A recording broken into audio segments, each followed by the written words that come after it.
não fala nada hoje, daqui a pouquinho já tem que encerrar. Ó, a gente vai começar hoje esse capítulo 4 da frente B aí, que fala de industrialização no mundo e no Brasil. Industrialização no mundo a gente já conversou um pouquinho, já falamos de primeira revolução industrial, de segunda revolução industrial, os tecnopolos mundiais, né?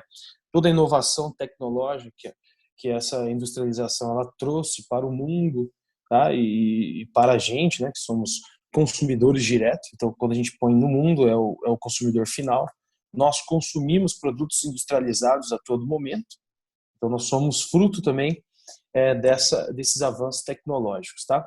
Eu disse para vocês também no conteúdo passado que esses avanços tecnológicos eles impuseram à sociedade contemporânea algumas medidas, né? Até alguns conflitos existiram em prol dessa revolução industrial, desses avanços tecnológicos, tá? Como ocorreu a Conferência de Berlim, depois a Primeira Guerra Mundial, a Segunda Guerra Mundial, todos eles conflitos de interesses ali, interesses capitalistas em acumular mais dinheiro, né? Então a industrialização é uma forma de você acumular mais. Eu disse para vocês também que a indústria é um meio de produção. E sendo um meio de produção, ela tem um dono ou um grupo de donos, tá? Quando você tem um dono, você tem um capitalista ali que é o dono daquilo tudo. E quando você tem um grupo, aí você tem acionistas, né? São mais pessoas comandando essas grandes organizações, grandes empresas transnacionais, empresas globais, tá? Então as indústrias elas começaram a expandir de tal forma que elas foram migrando para outras regiões do planeta, foram se instalando, produzindo nessas áreas, utilizando os recursos naturais, a mão de obra dessas áreas, tá? E assim acumulando cada vez mais capital. Lembra que o objetivo dos capitalistas é sempre acumular mais. Isso é algo que a gente já fala há muito tempo. Então, o objetivo dos capitalistas era acumular, né? É ter um acúmulo de capital ali cada vez maior. Esse é o objetivo. Dentro das indústrias também nós temos uma divisão de classes. Por quê? Nós temos o dono do meio de produção, né? E nós temos também os trabalhadores, tá? Então essa é a grande divisão de classe que existe nessa ideia das indústrias, beleza? É claro que o capitalista ele representa uma minoria, mas ele é o que acumula mais dinheiro, de fato é o rico ali, né? É o dono do meio de produção. E os trabalhadores são aqueles que produzem. Esses não acumulam muito, ou acumulam muito pouquinho ali, quase nada, né? Na verdade nem acumulam nada. Então eles são apenas uma engrenagem do sistema produtivo. Quando vocês forem estudar aí o conteúdo, vocês vão ver que certamente o livro de vocês vai tratar com outro termo, né? Vai tratar lá os capitalistas como os donos ou os proprietários e os trabalhadores, eles vão usar um termo que é o proletário ou proletariado. Proletariado vem lá daquela ideia, da concepção do Karl Marx, da visão dele, né? De trabalhadores, até o surgimento dos sindicatos, então a observação dele sobre o modelo produtivo da época. E aí esse modelo produtivo tem a ver com a primeira revolução industrial. Ele desenvolve aquelas ideias junto com Engels, que era um filho de industrial, então eles tinham uma visão ali mais aprimorada, né, daquele momento, tá? Bom, esse processo aqui a divisão das indústrias, a gente já tinha comentado, mas eu vou retomar ele com vocês, porque a gente tem que lembrar. Então nós temos uma divisão dessas indústrias, né? Nós temos os países de industrialização pioneira, que são aqueles que desenvolveram a primeira revolução industrial e a segunda revolução industrial, tá? Então, na primeira, você tem a Inglaterra sendo o principal país daquele momento, né? E depois, na segunda, você tem Estados Unidos e Japão já participando daquilo ali, tá? Há uma divisão dentro dessa industrialização pioneira também, que entra ali a questão da via prussiana, aí pega Alemanha e Japão, que apesar de se industrializarem, sempre tiveram um governo mais autoritário, né, que intervia mais na economia, principalmente na indústria bélica, tá? O que contribui para essa industrialização pioneira? A vantagem ali ligada à DIT, né, ou à antiga DIT, onde você tem as colônias ou os países mais pobres, subdesenvolvidos, abastecendo os países ricos de matérias-primas. Então, essa é a ligação. E, de contrapartida, os países ricos vendem os seus produtos industrializados para esses países subdesenvolvidos. Então, é a imagem do Brasil do século XIX até o início do século XX, né? Onde nós abastecíamos a Europa com produtos do setor primário e, de contrapartida, a Europa enviava para a gente aqui os produtos industrializados, têxteis, calçados, alimentícios. Então, toda a indústria que a gente tinha contato nesse período, até ali o início do século XX, é da indústria europeia, principalmente a indústria inglesa, tá? Ou do Reino Unido, como queira. Então, essa é a proximidade que nós temos com aquela potência ali. Nós somos os fornecedores de matéria-prima. Se você analisa a nova DIT, né, ou a atual DIT, que é a Divisão Internacional do Trabalho, vocês vão perceber que esse processo ele continua, porque nós temos países subdesenvolvidos que não são industrializados. E tem países emergentes, subdesenvolvidos, que são industrializados, como é o caso do Brasil, que não produzem alta tecnologia. Produzem mais produtos do setor primário, né, minérios, para abastecer as indústrias de alta tecnologia, que é o nosso caso. Então, nós estamos inseridos nesse ciclo. Nós recebemos, fornecemos muita matéria-prima até hoje e recebemos muitos produtos de alta tecnologia. E aí é que entra a questão atual, né? Já que a gente está falando da industrialização atual, aqui para o contexto do Brasil, isso é ruim, porque nós estamos com uma moeda muito desvalorizada, né? O dólar, que é a moeda corrente internacional, está muito alta, vocês têm acompanhado, tem havido uma desvalorização cambial, então para a gente comprar esses produtos com tecnologia muito avançada, fica muito caro, né? E isso aí leva ali a uma quebra da economia, tá? Então a gente, para estimular a compra externa, tá ruim agora. E a gente é dependente de tecnologia estrangeira. Então você precisa comprar essa tecnologia. Então imagina comprar esses equipamentos hoje para poder atender essas pessoas que estão sofrendo com a Covid. Não está sendo fácil para os estados, né, para o governo, né, no caso, porque está muito caro. Tá? Então, um respirador aí está caríssimo, com dólar lá em cima. Então, essas são as implicações de você não desenvolver a tecnologia e, de contrapartida, sua moeda está desvalorizada também. Países de industrialização tardia. O Brasil se enquadra nessa segunda escala. Só o Brasil? Não. O Brasil, a Argentina, o México, né? A África do Sul, recentemente, os tigres asiáticos, da década de 80 para cá. A diferença é só o período, né? México, Brasil e Argentina, a partir de 1930, começa a sua industrialização. Tigres asiáticos, a partir da década de 80. África do Sul, mais recente, né? A partir do final do apartheid, quando ela sai do isolamento e ela volta a ter relações comerciais com as potências, aí a África do Sul começa a se desenvolver e desenvolver a indústria, que é a partir da década de 90. Então, por isso, países de industrialização tardia, porque alguns ali tiveram um intervalo de quase 200 anos de diferença da primeira Revolução Industrial para o processo de industrialização deles. Tá? E dentro dessa industrialização tardia também há uma divisão. Então, você tem aqueles países que adotaram um modelo de substituição de importação, que é quando você passa a produzir dentro do seu estado, né, dentro do país, aquilo que você importava, ou seja, aquilo que você comprava. Então, o Brasil, a partir de 1930, ele desenvolve as indústrias de base. Então, tudo que ele importava, chapa de aço, aí vem a indústria de transformação também, ali também é a inicial, né? Então, chapa de aço, indústria têxtil, as roupas, calçados, indústria alimentícia, o Brasil passa a desenvolver aqui dentro. Tá? Então, tudo que era comprado, a gente passa a produzir. E, na sequência, quando começa a Segunda Guerra Mundial, o Brasil passa também a fornecer esses produtos para os países que estavam inseridos na guerra. A outra divisão ali, o outro lado, é a plataforma de exportação. Tá? Então, quem adota esse modelo de plataforma de exportação são os tigres asiáticos, mas num período mais recente, década de 80. Então, na década de 80 começam a se instalar ali as indústrias dos países desenvolvidos, nos tigres asiáticos, eles começam a produzir e começam a vender, né? Começam a exportar. Mercado externo não serve para abastecer o mercado interno. A terceira divisão que tem ali é países de industrialização planificada. Eu tinha comentado com vocês já sobre essa industrialização planificada, então ela está direcionada aos países que adotaram o modelo socialista. No caso, então, aquelas 15 repúblicas que formavam a antiga União Soviética. Tá?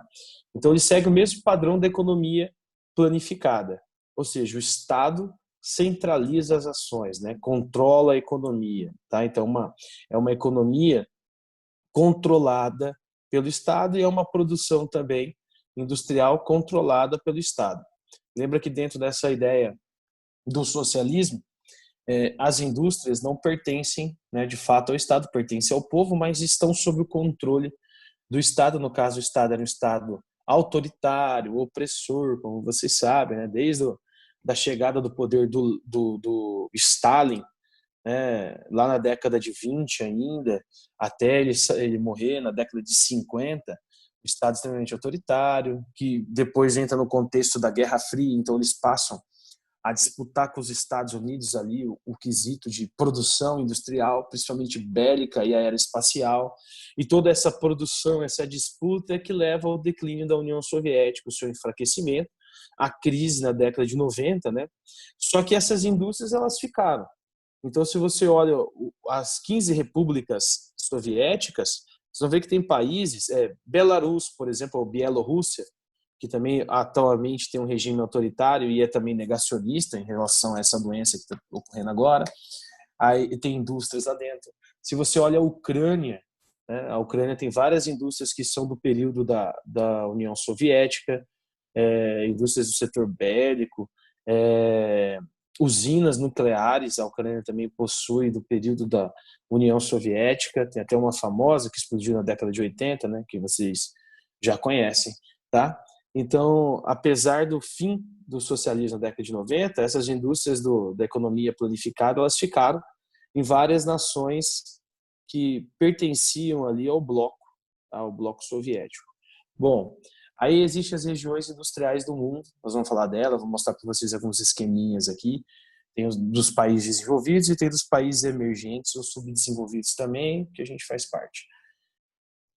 Regiões industriais. Então, nós temos ali 4 tipos, né, de regiões industriais ligadas aí às economias mais desenvolvidas. E também ligada às tecnologias mais avançadas, tá? Então, você tem economia mais desenvolvida e você também tem tecnologia mais avançada.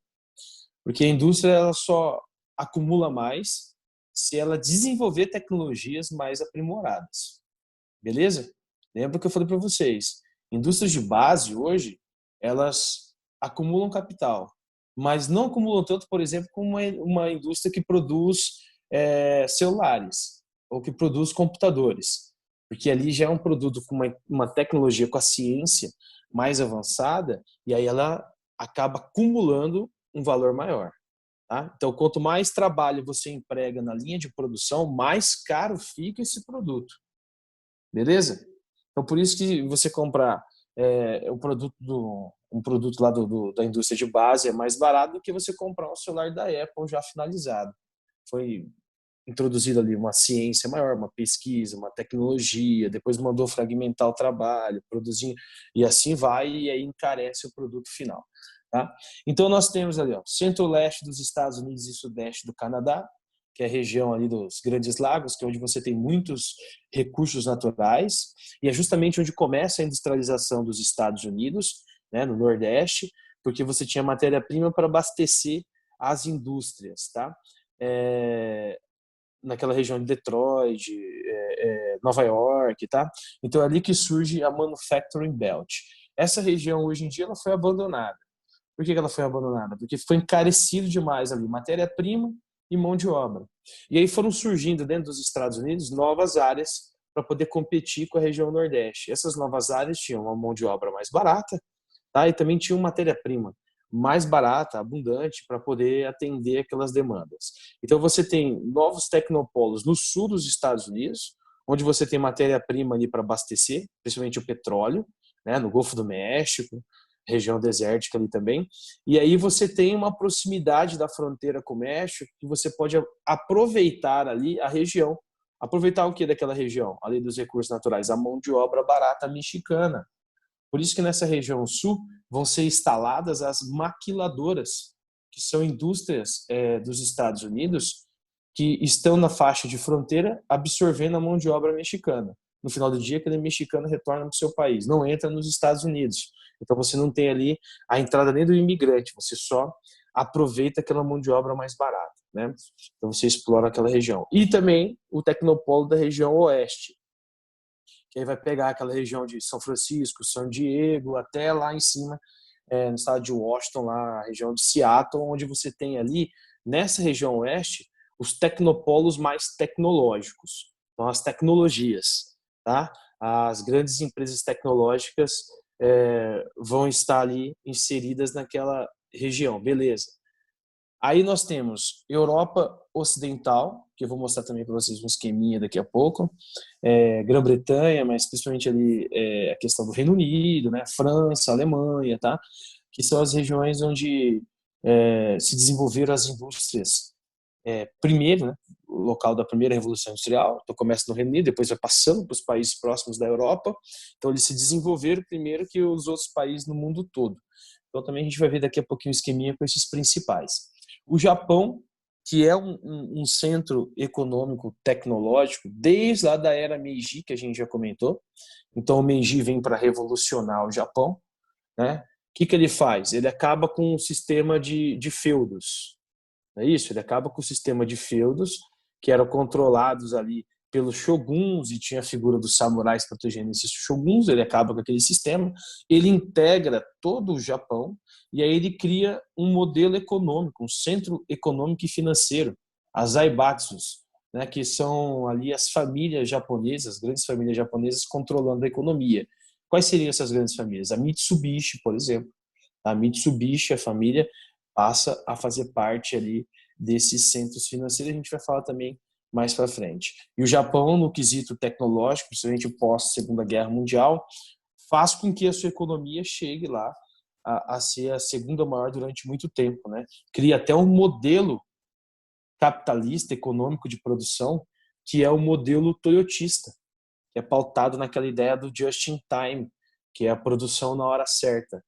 Então, revoluciona até o sistema produtivo mundial industrial. Tá? A gente vai falar do Japão também. E a Rússia, que depois da Guerra Fria, né, falar primeiro da Segunda Guerra Mundial, sai como grande potência econômica junto com os Estados Unidos, começa aquela ideia de competição da Guerra Fria, acaba se enfraquecendo, se endividando, e aí tem que passar por um processo de reestruturação. Então, a década de 90 da Rússia é uma década de 90 péssima, perdida, né? Crise econômica. O Boris Yeltsin não consegue colocar ali a Rússia, trazer a economia russa de volta, né? Então, e fora isso, tem a questão dos escândalos de corrupção, movimentos separatistas que vão brigando ali pela questão nacionalista, divisão dos territórios, até que vem o Putin, né, no final da década de 90, assume como primeiro-ministro, ano 2000 se torna presidente, e aí na década de 2000, assim como no Brasil, a Rússia passa por um momento muito importante econômico, que é a alta do preço das commodities. Tá? O que são commodities? Petróleo, gás, tá? Os minérios, minério de ferro, manganês. Então, esses produtos do setor primário, eles vão lá em cima o valor deles. E o principal comprador, que é a China, estava pagando muito caro para ter esses minérios. Então, a Rússia e o Brasil, elas se enquadram nesse mesmo período dos anos 2000. É o período de melhor economia para os dois países. Tá?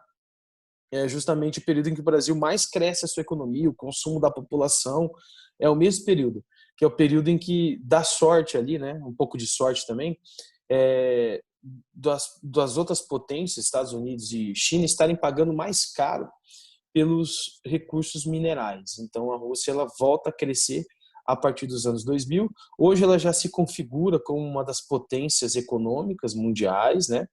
Principalmente uma das potências industriais. Tanto é que ela foi chamada, convidada a fazer parte, em 1998, do G8. Né? Então, ela fazia parte ali das economias mais fortes industriais do planeta. Depois foi afastada em 2014, porque ela invadiu a Crimeia, um território ucraniano, anexou o território, e aí o grupo das potências acabou afastando a Rússia naquele momento lá. Tá? Bom, Terceira revolução industrial, isso a gente não tinha comentado ainda, já tem a ver com o momento que a gente vive hoje. Então, a partir do fim da Segunda Guerra Mundial ali, a gente pode pôr fim da Segunda Guerra Mundial, o início da Guerra Fria, é o período em que a gente tem também o início da terceira revolução industrial, que é quando você incentiva mais a revolução técnico-científica, né? Ou seja, a tecnologia sendo empregada na indústria. E essa terceira revolução industrial é muito mais sentida a partir mesmo do período aí do século XXI, né? Que já é o que a gente vive hoje. Porque aí você tem a tecnologia e a informação, que é algo que a gente já falou no conteúdo passado, que é o meio técnico, científico e informacional que nós vivemos hoje, que é o sistema atual do capitalismo, né? Que é a globalização, tá? Então, essa terceira revolução industrial ela é impulsionada pelas tecnologias de informação, de telecomunicação e de transporte. Então, são esses dois pontos aí, essas duas características que carregam essa terceira revolução industrial, que é justamente o momento que a gente vive hoje, né? Do aumento das redes, dos fluxos de informação, dos fluxos de capitais e de pessoas. Tá? Então, é o momento que a gente vive. O país que desencadeia essa terceira revolução industrial, que aprimora ela, é os Estados Unidos. Tem vários cientistas políticos hoje afirmando que, ao final dessa pandemia, dessa crise que a gente está vivendo, a China já deve ultrapassar os Estados Unidos nesse quesito industrial, porque a China é o país que tem mais aprimorado nos últimos anos a terceira revolução, esse meio técnico científico informacional, né, esse quesito tecnológico, e é o primeiro país já a ter superado. Então, ele já está destinando ali novas visões tecnológicas. Então, ele tende já a ultrapassar os Estados Unidos. Tá? Mas os Estados Unidos ele é o principal país dessa terceira revolução industrial, porque é ele que apresenta, né, para a gente as grandes tecnologias. Nós somos dependentes principalmente das grandes tecnologias americanas ou estadunidenses, até pela interferência cultural que existe aqui no continente, que a gente já comentou. Na nova ordem mundial, você tem três grandes regiões ali, ou três grandes potências interferindo no quesito regional. Então você tem Estados Unidos interferindo no continente americano, Europa interferindo no continente africano e o Japão na Ásia. Japão que foi ultrapassado, né, pela China, então hoje a China é que interfere mais na Ásia. E aí dá para a gente ir um pouquinho mais além. Hoje a China consegue já interferir na economia mundial, né, mesmo não sendo a principal economia do planeta ainda. Tá? Havendo aí uma possibilidade de, no futuro, ser a maior potência econômica mundial. Mas ela compra do mundo todo, ela tem uma relação econômica. É a principal compradora, por exemplo, do Brasil, né, dos nossos produtos do setor primário. Tá? Bom, falando agora das potências desenvolvidas, a primeira a falar é a Inglaterra, numa ordem, né? Até porque a Inglaterra é o país ali, o berço da industrialização. Surge tudo na Inglaterra, depois do grande acúmulo que ela faz de capital das colônias, né, da cobrança de tarifas de outras nações, então ela consegue acumular, e desse acúmulo ela consegue fazer uma coisinha, que é pegar esse dinheiro e investir na ciência, na pesquisa e na tecnologia, tá? E aí ela vai investir, então, num novo modelo produtivo na Europa. Esse novo modelo produtivo tem a ver com a industrialização, que foi algo que foi trazido ali pelo James Watt, né? A grande inovação, que é a máquina a vapor. Tá? Então você tem as principais áreas industriais, Grande Londres e Birmingham, tá? São as áreas em que tem o maior destaque da industrialização inglesa. Hoje, essas indústrias nessas áreas elas estão passando por um processo de reestruturação, porque elas são vistas ainda no modelo produtivo atual como indústrias ultrapassadas. Então, elas estão passando por novos, como se fosse uma recuperação industrial, né? Para que elas possam se adequar ao modelo produtivo atual. Tá? Então, você tem indústrias nessa área, automobilísticas, eletrônicas, farmacêuticas, petroquímica. Então, são indústrias de transformação. A indústria mesmo de alta tecnologia da Inglaterra está naquela região ali, tem a ver com o Tecnopolo ali de Cambridge. Tá? É a região onde você tem ali a maior produção tecnológica hoje da Inglaterra, que é o Tecnopolo. Apareceu o Tecnopolo, tem a ver com tecnologia, né? Tem a ver com o avanço tecnológico da região. Tá? Então, ele desenvolve ali energia nuclear, eletrônica, química. É, agora, falando da questão da pandemia, eles estão desenvolvendo várias pesquisas também nessa área para poder ver se descobre ali uma vacina mais rápido, né? Para que possa ser usada aí para a população, né? Para controle dessa pandemia, tá? Aqui um mapinha que mostra as regiões produtivas, um fator aí que facilita a industrialização e o grande crescimento econômico do Reino Unido nesse período, eu já comentei com vocês, é o fato de, primeiro, os fatores locacionais, né, muito próximos às áreas produtivas, tá? E isso impulsiona e vai criar uma tendência industrial para o mundo todo. Então, as indústrias vão buscar se instalar sempre próximo a esses fatores locacionais. Quais são esses fatores locacionais? Falei na aula passada para vocês. Mão de obra, né? Matéria-prima, fonte energética. Então, esses são os principais da primeira revolução industrial. Então, você tem mão de obra? Beleza. Tem matéria-prima aí na região? Tem, né? E você também compra de outros países, tá? Estados Unidos e Brasil fornecendo, por exemplo, matéria-prima ao algodão. Aí você tem ali ainda a fonte energética, carvão mineral. Tinha uma reserva de carvão mineral muito grande na Inglaterra nesse período da primeira revolução industrial. E aí você cria as benfeitorias que servem para o escoamento da produção e para a chegada da matéria-prima, os portos. Então, você tem aqui, ó, tudinho. As indústrias, os portos, né, que abastecem aí essas áreas produtivas. Então, você cria um sistema produtivo dentro do país que fica muito forte até a segunda revolução industrial, até a terceira revolução industrial. Mesmo sendo considerado um modelo ultrapassado, a Inglaterra ainda tem destaque na indústria. É o berço e é uma grande potência industrial do planeta, tá? Sem falar do setor bélico também, que produz bastante. A questão da aeronáutica aqui da Inglaterra também é muito forte, na questão das aeronaves. Alemanha. Bom, a Alemanha, vocês sabem, ela é um polo industrial desde o do século XIX, né?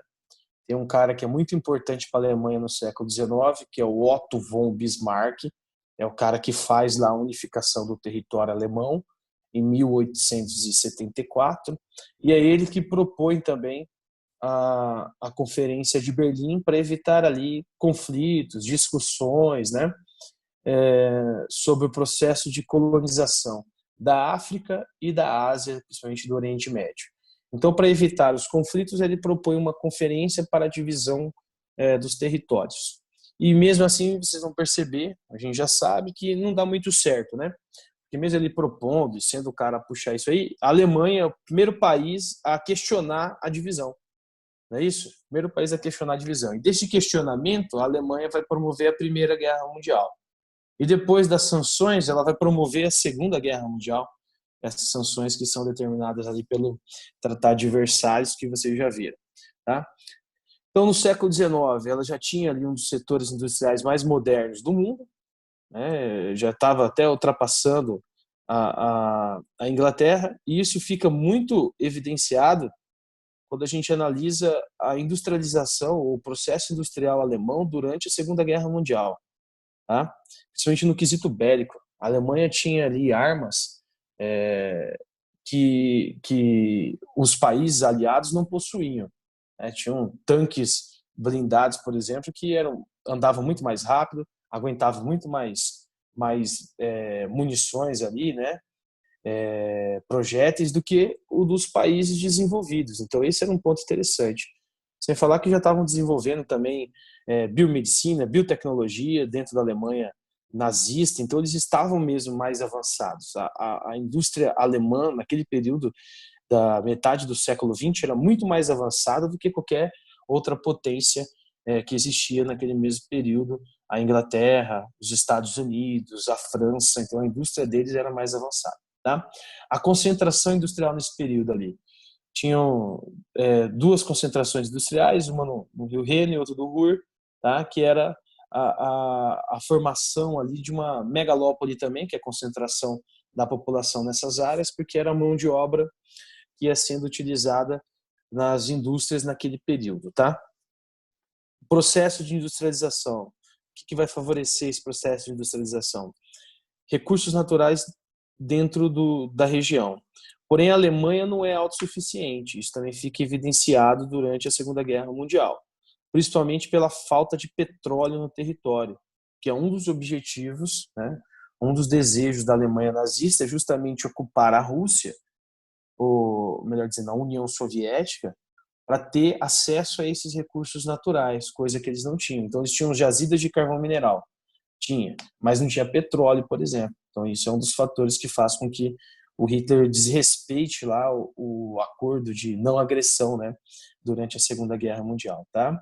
Rede de rios navegáveis, isso é bom, porque você pode criar ali os portos, então você cria um sistema de hidrovia, deslocamento, né, das mercadorias, das matérias-primas também dentro do país, e um grande mercado consumidor. Além do grande mercado consumidor, também tem os países aliados, né? Então, a Alemanha tinha um grande comércio com a Polônia, com a Ucrânia, com os países bálticos, que eram muito mais próximos da Alemanha do que da União Soviética, mesmo depois sendo incorporados ao final da Segunda Guerra Mundial, contra a vontade, mas era dessa forma que ocorria, tá? Então, a concentração da indústria, sendo abastecimento, saída e chegada de mercadoria. Mar do Norte, rota de Handris ali, e também o setor, né, siderúrgico e químico, que fica aprimorado nessa área ali da Alemanha, tá? Após a Segunda Guerra Mundial, aí tem a divisão do território. Vocês aprenderam ano passado. Vocês viram ano passado a divisão do território da Alemanha. Duas conferências importantes, né, para discutir essa divisão do território. Quais são essas duas conferências importantes? Yalta e Potsdam, né? Todo mundo lembra. Eu espero que lembre. Se não lembrar, vai ter que relembrar agora. Conferência de Yalta, que é a primeira, já em 45 ali, no começo do ano, né? Começo de 45. Essa de Yalta define o quê? A divisão do leste europeu. Tá? Então, o leste europeu fica sob o controle da União Soviética. Tá? Então, a União Soviética é que vai controlar os países do leste europeu, países que tinham sido dominados pela Alemanha, então é a União Soviética que controla. A Conferência de Potsdam, ela define a divisão da Alemanha, do território alemão e também da capital Berlim. Então, divisão do país e da capital. Tá? Essa divisão garante um domínio da União Soviética do leste alemão e também do leste ali da capital Berlim. E o domínio capitalista da parte ocidental da Alemanha e da capital Berlim. Assim, mas a capital estava bem no centro dessa divisão? Não, a capital estava no território que era de domínio soviético, mas ela também foi dividida, porque foi uma definição, né, estabelecida pelos vencedores. Tá? Então, a parte soviética é um controle dos soviéticos e a parte capitalista é um controle entre as três potências vencedoras capitalistas. Estados Unidos, Inglaterra e França, como vocês viram no passado também. Então, ali vão ser criadas ali duas repúblicas, né? Você tem a República Federativa da Alemanha e a República Democrática Alemã. Dois pontos interessantes dessas repúblicas é que a União Soviética não queria a criação da República Federativa da Alemanha. Foi uma decisão dos capitalistas. Eles decidiram que era mais fácil administrar essas regiões se eles se unissem. Então, eles criam a República Federativa Alemã. De contrapartida, o líder da União Soviética, o Stalin, fica bravo e aí ele fecha a fronteira, né? E não permite mais a passagem de trens lá para a capital, Berlim, e aí cria-se ali uma rusga política que já existia entre as duas potências, e aí o abastecimento da parte ocidental da capital fica sendo por aviões, né? E aí, 10 anos depois, já tinha morrido, decidido a construção do Muro de Berlim dentro da capital. Tá? Então, são pontos que a gente tem que relembrar. A reunificação da Alemanha vem bem depois. Então, o muro é construído em 61, o Muro de Berlim. A divisão da Alemanha já ocorre ao final da Segunda Guerra Mundial, com a Conferência de Potsdam. A reunificação só ocorre na década de 90, que é quando a União Soviética ali ela está enfraquecida, né, quebrada, não aguenta mais continuar dominando as suas colônias e principalmente os países ali, né, colônia não, os países que faziam parte da República. E aí ela chega ao fim em 1991, com a eleição que vocês já lembram, devem lembrar também do Boris Yeltsin, né, e a fragmentação do território. Quando as repúblicas se fragmentaram, a Alemanha ela fez o processo de reunificação, a Alemanha Oriental com a Alemanha Ocidental, voltou a ser uma Alemanha só. No final da década de 90, em 99, ela já era uma das potências econômicas da Europa, tanto é que ela já passou até a presidir ali a União Europeia, né, o bloco europeu. E hoje, se você analisa o bloco europeu, ela é a principal economia dentro da União Europeia. Então, são pontos importantes para a gente poder entender essa configuração da Alemanha hoje como uma das maiores potências econômicas do mundo. E um país que ficou dividido durante um bom tempo. Tá? Então, a concentração industrial hoje, os tecnopolos, ou o tecnopolo alemão hoje, está concentrado no Vale do Rio Elba, né? Ali estão os centros industriais, em duas regiões importantes, que é Leipzig e Dresden. Essas são as áreas onde você tem ali a concentração tecnológica da Alemanha. A Alemanha produz muita tecnologia para a Europa também, no setor automobilístico, no setor farmacêutico, tá? No setor de biotecnologia, né? Então ela tem várias inovações tecnológicas dentro da Europa. Por isso que a Alemanha hoje é a maior potência ali dentro do bloco, tá? Ultrapassando outras potências do passado, como é o caso do Reino Unido, né? Que foi potência durante muito tempo. Aqui estão os polos industriais, os setores industriais também da Alemanha, como eles estão ali distribuídos. Vocês vão poder pegar, vou disponibilizar esse materialzinho depois para vocês. Tá? Bom, eu vou falar da França já na próxima aula com vocês, porque hoje não vai dar tempo, então a gente vai parar aqui na Alemanha.